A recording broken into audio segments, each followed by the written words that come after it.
Welcome back, everyone. My name is Karlie, and with me is Brooke, and today we have Kalynn Bayron with us, the author of Cinderella is Dead and This Poison Heart.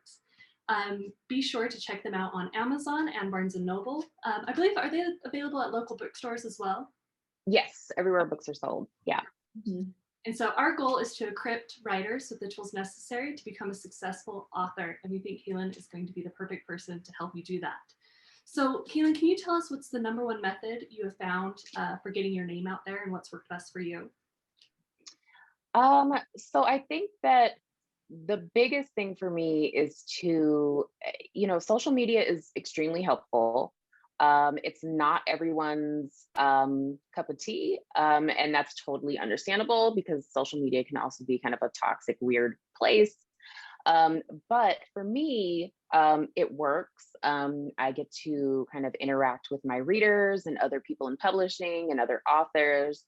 And so I think that social media is a great tool, provided you can manage it in a way that doesn't feel overwhelming. I never feel really pressured to kind of post, a certain amount of posts or do a certain thing. It's very kind of organic for me, and I think that that is the key to making it feel, accessible to my readers. I'm just on my Instagram. It's just like me and my dog, and there's book stuff on there too. But I really just want to be, you know, genuine. I don't want to pretend to be something I'm not. So I think that just kind of keeping a good buffer between, myself and the social media, not taking it too seriously, has been the best thing for me to kind of get my name out there. Another thing that I really enjoy are essays and pieces that I do for specific publications. And I've written some things for Tor. I've written some things for Locus. I think it's just kind of diversifying my writing portfolio.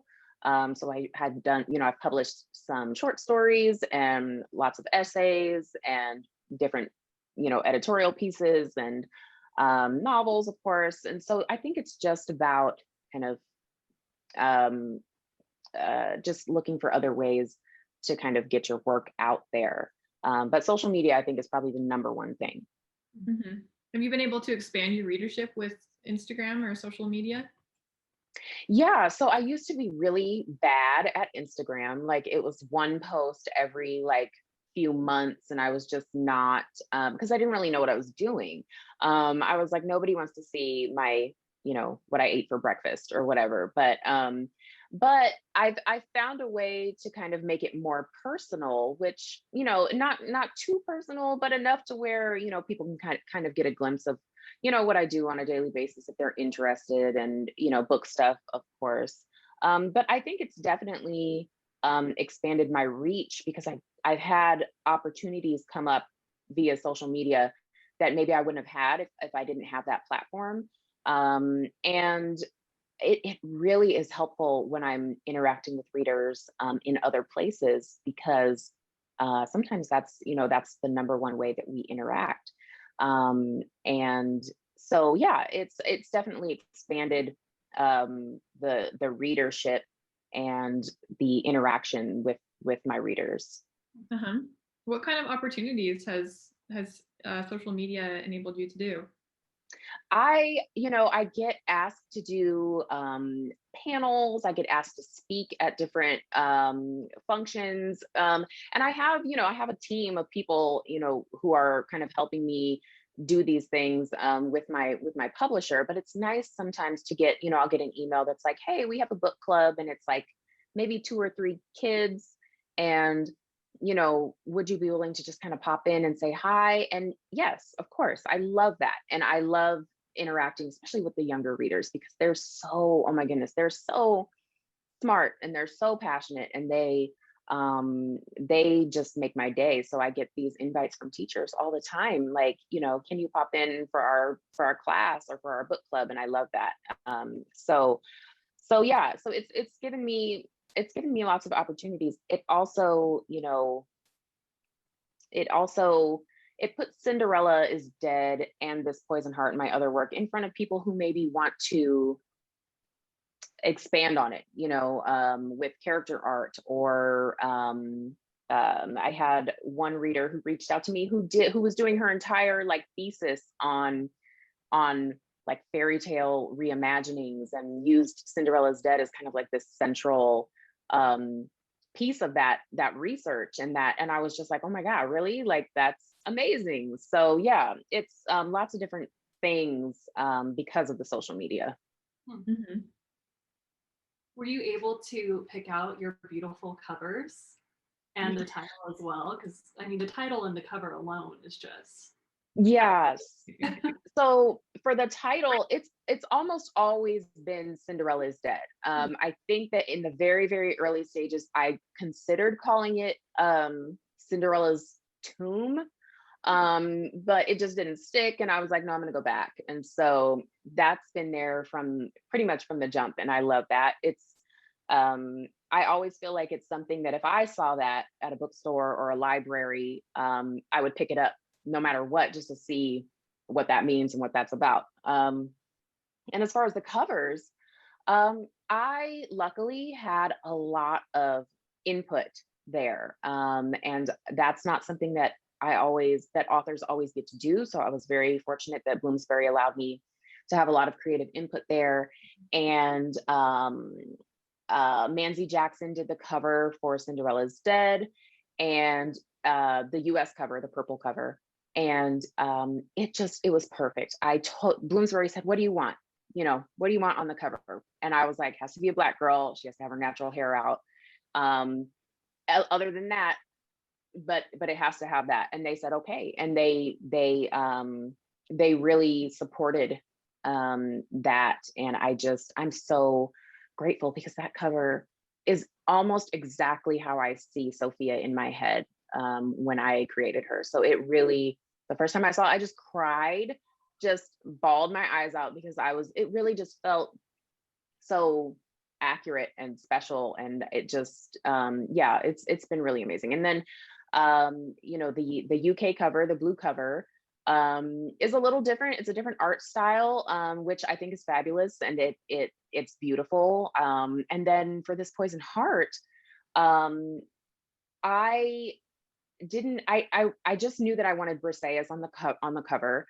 That's my main character, and they brought me this drawing that was almost exactly like what you see on the cover, and I was just like, how are these amazing artists nailing this like on the first try? Like, it's so, because I can't draw like to save my life, and so I'm always just stunned by the artwork. So yeah, I'm glad that I got to have the input that I did, and they've come out so beautifully. I just love it. Wow, the artwork is amazing. Yeah, it really stands out. How impactful do you think the cover has been for your book in getting people to buy it?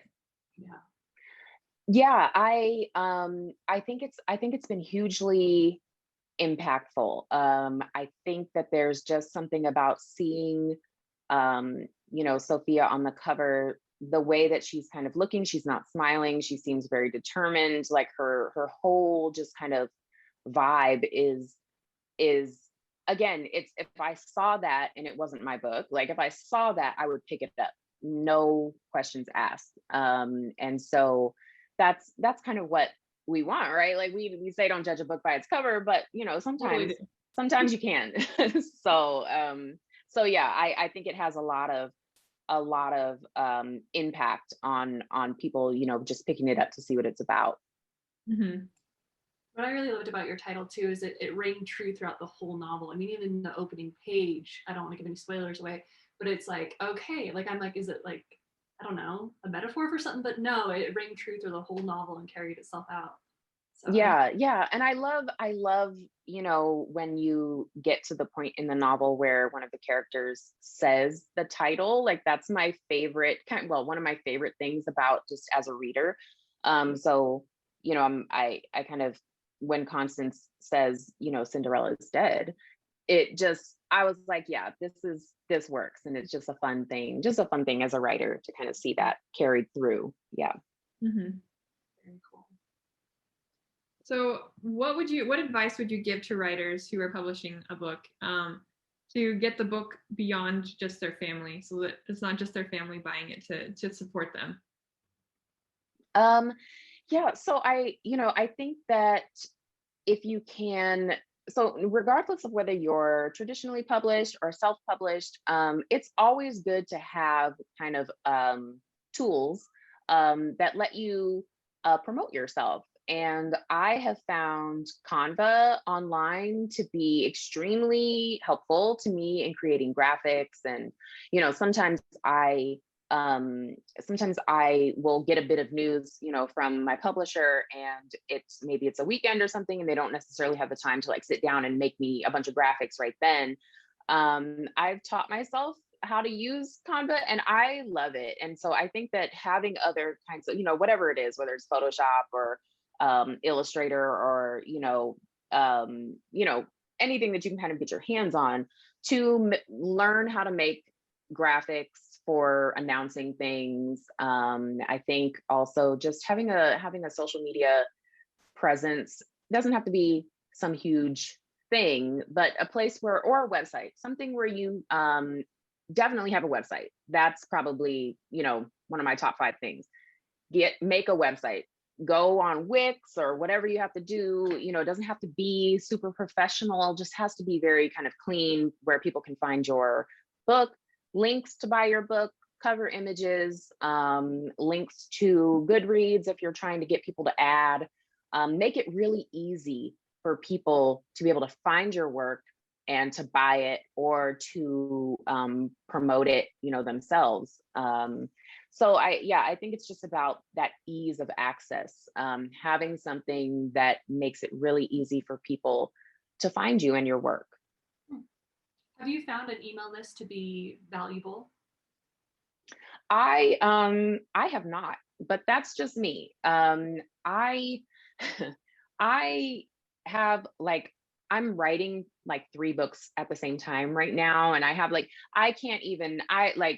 if you ever get an email from me that's some kind of newsletter or something, it's a scam. It's not me. It's not ever going to be me. But I think that if you have the time, to kind of put those things together, and I don't have any stats about the open rate of a lot of those things, but and again, my publisher handles a lot of those kinds of industry mailings. But if you're doing it on your own, if it's curated, as long as you're not sending emails to people who don't want them, as long as it's informative, I don't, and I see people who have just beautiful, blog posts that they put up, and I'm just like, oh my God, how do you have time to do that? But, I really just think it's a preference. And I don't personally have the time or the energy to do it, but if you do, and you think you can do it well, I think that there's value to it, but I just have not found it super helpful for me personally. Do you think there's any value in having an email list just to announce when your books are out and not really do anything else with it? I don't know. I've never really thought about that. I think maybe, yeah, I mean, why not? I mean, that seems, a pretty simple thing to do. I have found social media cross-posting to Twitter and Instagram to be much more helpful with kind of getting that information out there to a large amount of people, because I definitely have followers who aren't on my email, who aren't in my email lists, and things like that. So it's kind of I think the best thing to do is just pick a platform that you really feel like you can manage without too much stress and without too much extra work, on your part, and kind of growing that organically over time. I think that that's probably the best way to go. Okay. Mm-hmm. Have you found the Instagram community to be helpful? Tremendously. tremendously. And I get tagged in things all the time, and I'm just like, this is amazing. There's, the photographs and the cosplay and the, these very kind of visual things. Instagram is the perfect platform for that. And I have purposely kind of sat down and made sure that I'm better at Instagram, just because I want to be interacting with Bookstagram people, as much as possible, because they're just so brilliant. And it's really it really has been one of those things that I wasn't completely expecting, and it's turned out to be just amazing. So yeah, the social media community in general has been overall just very, very helpful and very supportive. Mm-hmm. Have you had Bookstagrammers reach out to you and ask if they could get an ARC or promote your book and take pictures of it? Yeah, and I try to accommodate as many of those as possible, regardless of the number of followers, especially if there are Bookstagrammers who are marginalized, because I know that those smaller kind of platforms aren't always getting the support. They're not always getting the ARCs.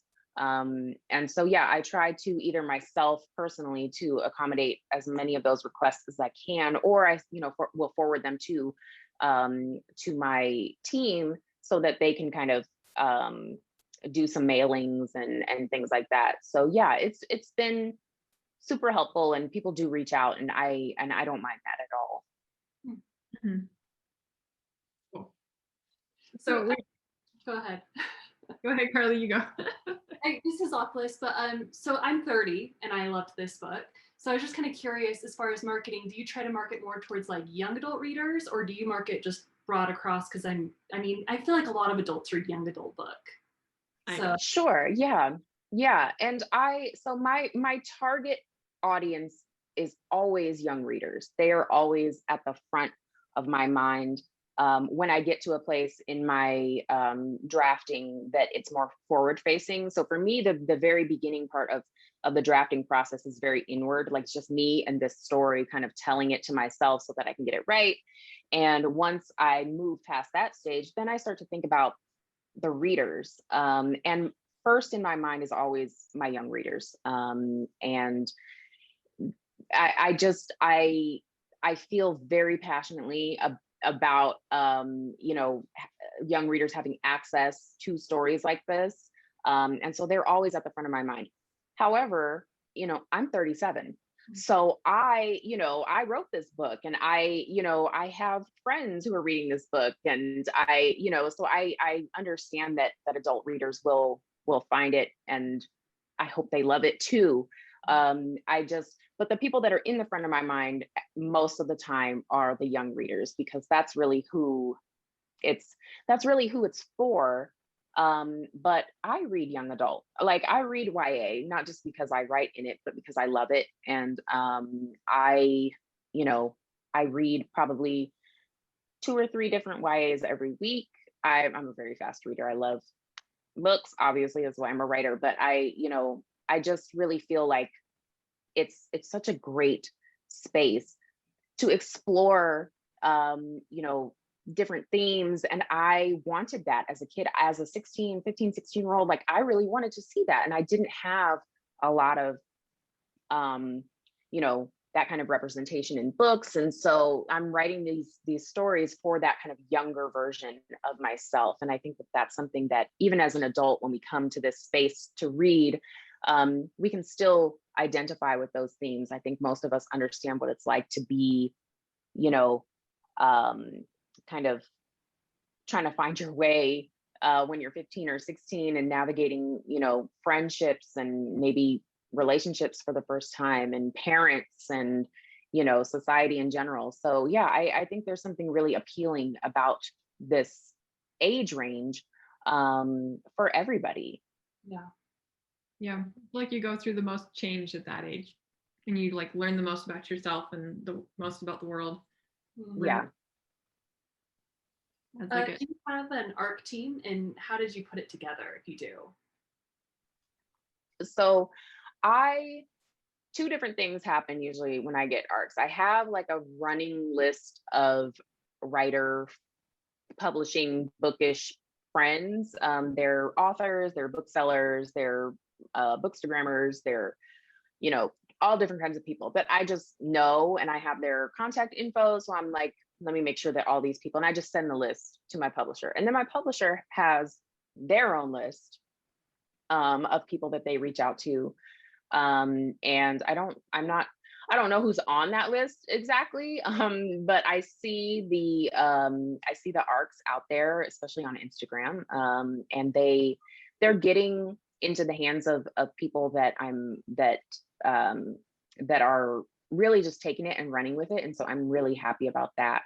And my own kind of personal list of ARC you know, recipients just keeps growing. So yeah, so I think it's always nice to see people get the ARCs and then take pictures and, you know, post about them. And that's always really nice and really helpful to me. Mm-hmm. That's really cool. It's really funny because when I first started as a writer, I didn't really even know what an ARC was. I know that's really terrible to admit. But when I heard people start talking about ARCs, I was like, what is that? And then I started hearing about forming ARC teams and how those happen. It does seem like it happens for traditionally published authors. It happens more on the publisher side. But then yeah, couple, right? Yeah, I usually get about like 30-ish ARCs. And so I like to use them to do like giveaways and kind of in the run up to pub day. And so yeah, that kind of street team of people who are, you know, really supportive, and I try to make sure that they get ARCs and, you know, bookmarks and other fun stuff. But yeah, it's funny how this time period, because of COVID and everything, there's not a lot of physical ARCs being printed. So I felt really fortunate to have ARCs of my next book, which comes out June 29th, This Poison Heart, because some people didn't get paper ARCs at all. They're all just e-ARCs. So yeah, I'm really grateful that I had the opportunity to do that, because they're a fabulous kind of promotional marketing tool. Mm-hmm. Cool. Well, Karlie, did you have any other questions that you wanted to ask? Yeah, what would be like your one piece of advice, or your one like kind of golden nugget, something that really, I don't know, changed your life in the writing world, or anything that you want to leave the viewers with? Yeah, I think for me, the most important thing that I've ever done for myself is to realize that I need time to kind of rest and refuel. I think that in publishing, there's this very like go, write more. As soon as you're done with this book, go to the next book. Like, you know, it can be exhausting. I stopped and was like, I'm going to take a break. I'm not going to write for 3 weeks. I'm just going to go hang out. I'm going to watch movies and, you know, enjoy other kind of creative things that don't have much to do with writing, but that still feel like they're kind of refilling this creative well. That is the most important thing that I've learned, is that kind of self-care, because I have to be in the headspace to write. I have to have, you know, I need these kinds of things to draw from. And I get that from consuming other kinds of media and other books and movies and shows and music. And so take the time to take care of yourself, because the work benefits from you being, you know, rested and in a good place to kind of be creative. So definitely take care of yourself. And that's probably something, no matter where you work or what you do, that is super important. Mm-hmm. Well, thank you so much, Kalynn. Everyone, Cinderella is Dead is available on Amazon, and This Poison Heart is also available for pre-order. And don't forget to like, comment, and subscribe, and then ring the bell to get notified when our next video is up. So thank you again, Kalynn, Bayron, for interviewing with us. It's so fun talking with you. Thank you for having me. Bye, everyone.